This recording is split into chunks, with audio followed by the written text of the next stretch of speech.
This is Sharon Barnholt with the Louisville Gals Real Estate Blog, and today I have a quick tip for you on getting your mail pieces opened. It doesn't do any good to have a great list, to have a great mail piece, and to set up direct mail campaigns if you don't get your mail piece opened.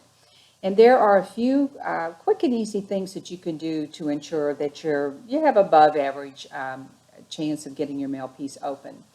The first thing is don't use a corporate looking envelope.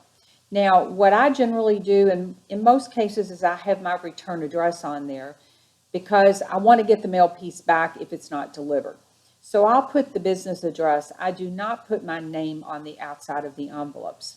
Now, I have split tested a little bit with using type of a letter logo that reflects the name of my company, and it seems that they get opened about as much, but if you put on their XYZ real estate company, they may or may not open it. So that's tip number one. Tip number two is to always hand address the envelopes. Now, there have been all kinds of studies done on the color ink you should use. And it seems to be the consensus is that blue ink has better results than black ink. I think that's because printing, if there's any address imprinted on the outside of the envelope, then that's almost always going to be in black because most investors aren't going to spend the money to have colored fonts and colored lettering on their envelopes. So because of that, I try to use blue ink. I don't really know the answer, but I'm sure it doesn't hurt to use blue ink. And if it helps you to stand out, then I think that's important. But the most important thing is to hand address them. Now, you don't want to use window envelopes.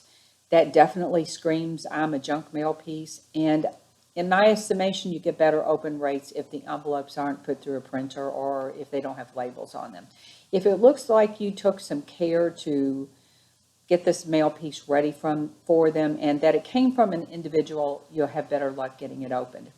And the third thing is really quite simple, and that's use a real stamp. Don't send it through a bulk mail machine or a postage meter.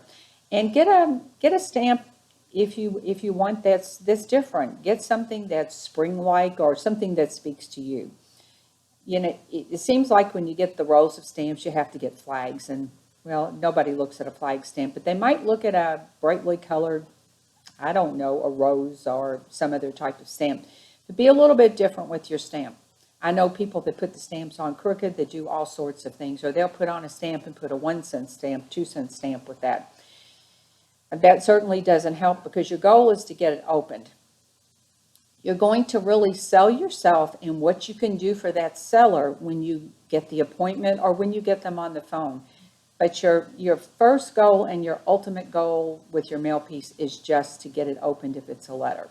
So I hope this helps. If you have any questions, just shoot me an email. This is Sharon Barnholt with the Louisville Gals Real Estate Blog. See you soon.